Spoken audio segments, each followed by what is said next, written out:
Pimpinan kelompok kriminal bersenjata Papua yang baru kini muncul di wilayah Kabupaten Kepulauan Yapen. Keberadaan kelompok KKB Papua baru itu akhirnya muncul saat posisi Lekagak Telegan kini semakin terjepit.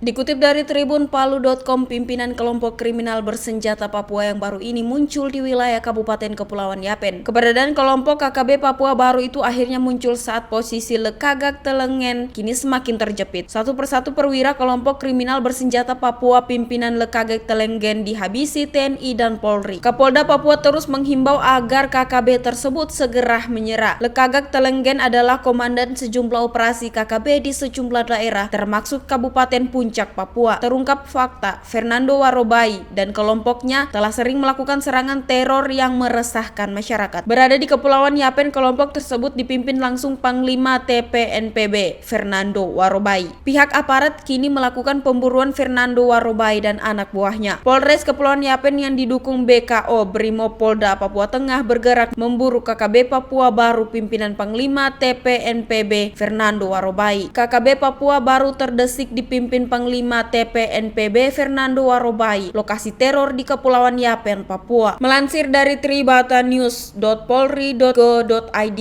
Polri melakukan kegiatan penegakan hukum di Kampung Sasawa, Distrik Yapen Barat, Kabupaten Kepulauan Yapen, sekitar pukul 10.30 waktu Indonesia Tengah pada hari Jumat 6 Agustus 2021. Dijelaskan oleh Kapolres Kepulauan Yapen AKBP Ferdian Indra Fahmi bahwa kegiatan penegakan hukum tersebut berdasarkan hasil analisa dan laporan dari masyarakat yang resah dengan aktivitas kelompok kriminal bersenjata tersebut. Sudah bisa dipastikan bahwa pelaku kegiatan ataupun aksi kriminal yang dilakukan ini oleh KKB di bawah kendali menyebut dirinya selaku Panglima TPNPB Wilayah 2 Saireri adalah Fernando Warobai dan kelompoknya. Kegiatan kriminal yang mereka lakukan sudah berulang kali terjadi. Motifnya adalah menunjukkan eksistensi keberadaan kelompok ini yang menganggap dirinya bagian dari gerakan perlawanan dalam memisahkan diri dari Negara Kesatuan Republik Indonesia. Sesampainya di lokasi ditemukan beberapa orang yang berkaitan erat dengan kelompok ini sedang melakukan aktivitas menggunakan senjata api laras panjang. Pimpinan kelompok kriminal bersenjata Papua yang baru kini muncul di wilayah Kabupaten Yapen. Dalam penyisiran oleh aparat ditemukan 3 pucuk senjata api rakitan ilegal beserta barang bukti lainnya. Juga 2 buah tabung gas LPG yang telah didesain sedemikian rupa untuk digunakan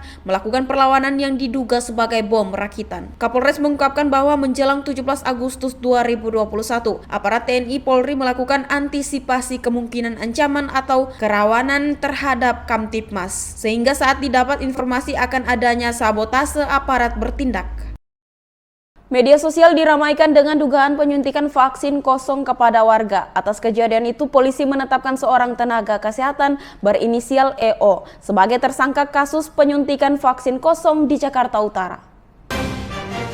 Dikutip dari tribun.com, media sosial diramaikan dengan dugaan penyuntikan vaksin kosong kepada warga. Atas kejadian itu, polisi menetapkan seorang tenaga kesehatan berinisial EO sebagai tersangka kasus penyuntikan vaksin kosong di Jakarta Utara. Dalam rilis Polres Metro Jakarta Utara Selasa 10 Agustus 2021, EO meminta maaf atas kelalaiannya. Selama menjadi relawan, ia mengaku telah melayani 599 orang dalam sehari. Informasi soal penyuntikan vaksin kosong itu beredar di media sosial. Dalam informasi yang beredar, vaksinasi itu terjadi di salah satu sekolah daerah Pluit Timur. Peristiwa itu bermula ketika BLP melakukan vaksinasi. Saat itu orang tua dari BLP merekam anaknya yang sedang disuntik vaksin. Namun, dalam video tampak suntiknya tersebut kosong. Setelah dicek diketahui bahwa memang benar suntikan tersebut kosong dan dilakukan vaksinasi kembali terhadap BLP. Kepolisian lantas melakukan penyelidikan dan penangkapan IO selaku nakes dan vaksinator dalam peristiwa